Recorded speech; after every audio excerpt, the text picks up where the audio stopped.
একটা এই মাস আপনার রহমতের মাস, এই মাস নাজাতের মাস, এই মাস হলো মাগফিরাতের মাস, অথচ আপনার কোনো প্রস্তুতি নেই, প্ল্যান নেই।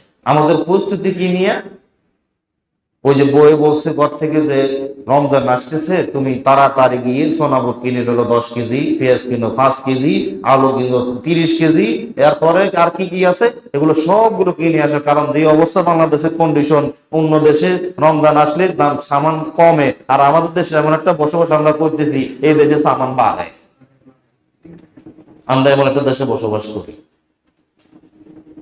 কিন্তু অন্যান্য আরব কান্ট্রিতে দেখেন, রমজান আসলে একটু শীতল করা হয়, বরং ভর্তুকি দেয়, অনেক সময় সরকার ভর্তুকি দেয় যেন জনগণের দুর্ভোগ না হয়।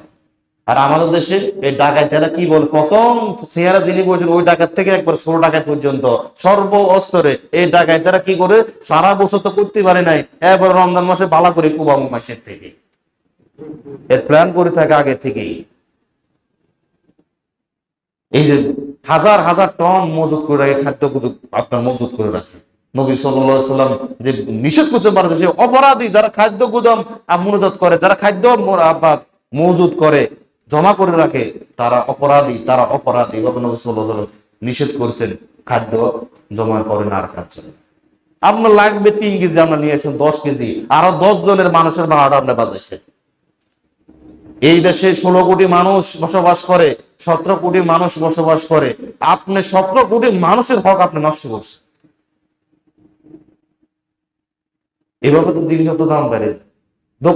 দোকানওয়ালার কি বলে, তার মাসে প্রয়োজন 3 বস্তা, সে কিনে নিয়ে আসে 50 বস্তা, নিয়ে এসে এমন জায়গাতে রাখছে যেখানে ম্যাজিস্ট্রেট তো হাইব না, হাতের কোরআন কোনা আছে 50 আপনার হাজার হাজার বস্তা জমা করে রাখছে। এর মধ্যে যদি ন্যূনতম যদি এই মানবতা থাকতো যে রমজান মাস রহমতের মাস, আমি কোনো মানুষের উপর জুলুম করতেছি, আল্লাহ আমাকে তো ছাড়বে না, হলে কি হতো আমি একটু সুখী হলাম, কিন্তু এই জুলুমের বিচার কিয়ামতের ময়দানে হবে, দুনিয়াতে হবে। এমন অবস্থা হয়ে গেছে, অসহায়ের মতো অবস্থা হয়ে গেছে।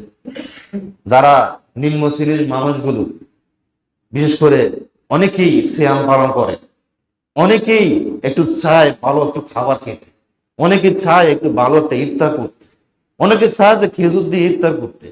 নবী সাল্লাল্লাহু আলাইহি সাল্লাম সুন্নাহ ইফতার করতে, কিন্তু ওই খেজুরের 12টা বাজার দিচ্ছে। একজন মানুষের যদি ইনকাম হয় মাসে দিন 500-600 টাকা, খেজুর যদি কিনতে হয় কেজি 600 টাকা করে, তাহলে তাদের কিনার সামর্থ্যের মধ্যে আছে?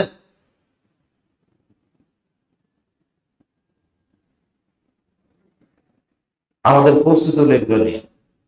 অধিকাংশ মানুষের প্ল্যান আপনি এগুলো দিয়ে দেখেন, কিভাবে ইফতার করবে, সেহরিতে কি খাবে, হ্যাঁ, ওই হলো প্ল্যান। কেন আপনার প্ল্যান হওয়া যায় না যে আজকে আগে 12 ঘন্টা ডিউটি করতাম, এখন 4 ঘন্টা কমিয়ে দিলাম, 8 ঘন্টা ডিউটি করব। কেমন প্ল্যান হয় যেন আমর বিন আওয়াসের মতো, তিনি রমজান মাসে দোকান পাট বন্ধ করে দিতেন, অল্প সময় তিনি দোকান আপনার খুলে রাখতেন।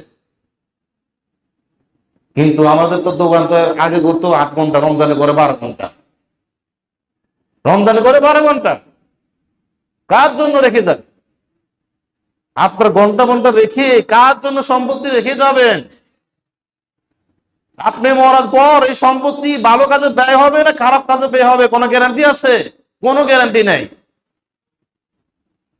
অনেক সম্পত্তি দিয়ে, আপনাদের অনেক সম্পত্তি দিয়ে হারাম কাজে ব্যয় হচ্ছে, মসজিদ মাদ্রাসার জন্য ব্যয় হচ্ছে না। একটা ওয়াইফাই ভর্তি এমন কোন আপনার এখন গ্রামে ঢুকেছে এমন কোন ফ্যামিলি নেই, আমরা 20 জন ছাড়া, শতকরা 20 জন ছাড়া 80 জনের ঘরের ভিতরে ওয়াইফাই।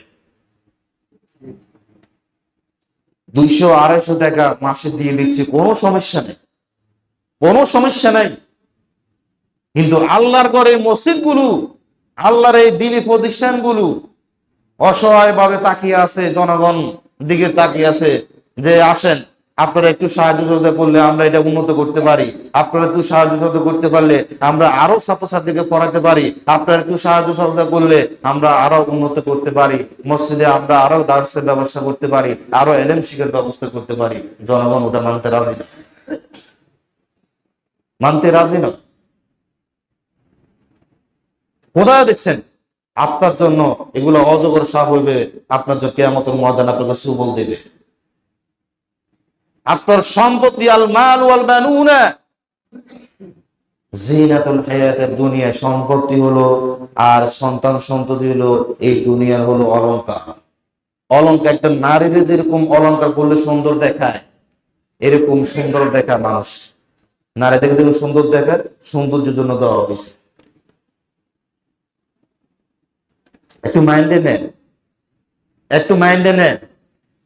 যদি আপনি এই আল্লাহকে সময় না দিয়ে, আল্লাহর ইবাদত না করে, আমল না করে, টেম্পোরালি দুনিয়া 60-70 বছরের দুনিয়া, আপনি কোনো মূল আপনার দুনিয়া চিরস্থায়ী থাকবেন না, এটা আপনি বিশ্বাস করেন মনোপ্রাণ দিয়ে। শুধু আপনার না, একজন হিন্দুও বিশ্বাস করে যে আমি দুনিয়া থাকতে পারবো না, একজন খ্রিস্টানও বিশ্বাস করে যে দুনিয়া আমি থাকতে পারবো না, একজন বৌদ্ধ বিশ্বাস করে এই দুনিয়া আমি থাকতে পারবো না। কিন্তু মুমিন যারা, তারাই বিশ্বাস করে যে আখিরাতে আমার একটা জীবন আছে, আখিরাতে আমার প্রকৃতি জীবন আছে, এই জীবন আমার কিছুই না, এটা আমি মেহমানের জন্য। মেহমান যেরকম আসে, কারো বাড়িতে যায় 2 দিন থাকে, মুসাফির মতো, যে এক জায়গায় বসলো, কতক্ষণ বিশ্রাম নিল, তারপরে চলে গেল, এই মুসাফির মতো, এই মেহমানের মতো হলো আমি এই দুনিয়ার। এই দুনিয়া আমি ক্ষণিকের জীবন, ক্ষণিকের সময়, কখন আমাকে ডাক দে উপর থেকে আমাকে চলে যেতে হবে। আমার প্রকৃত জীবন হলো ওখানে, সেটা হলো আখিরাত। আপনার রমজান আসার আগে আপনার প্ল্যান করতে হবে যে আমি রমজান এই একটি মাস কাম কম করব, ইবাদত বেশি করব, আমল বেশি করব। কাম একটু কম করব, ইবাদত আমল বেশি করব। একটু লস হোক, 10 টাকা একটু কম ইনকাম করেন, আল্লাহ বাড়াই দিবে। 10 টাকা একটু কম ইনকাম করেন, কিয়ামতে আল্লাহ রাব্বুল আলামিন আপনার জন্য মহা পুরস্কার রেখে দিবেন, মহা পুরস্কার রেখে দিবেন। এই দুনিয়া প্রতিযোগিতার জায়গা নয়, এই দুনিয়া হলো নেক আমলের প্রতিযোগিতার জায়গা, আমল প্রতিযোগিতার জায়গা। ধন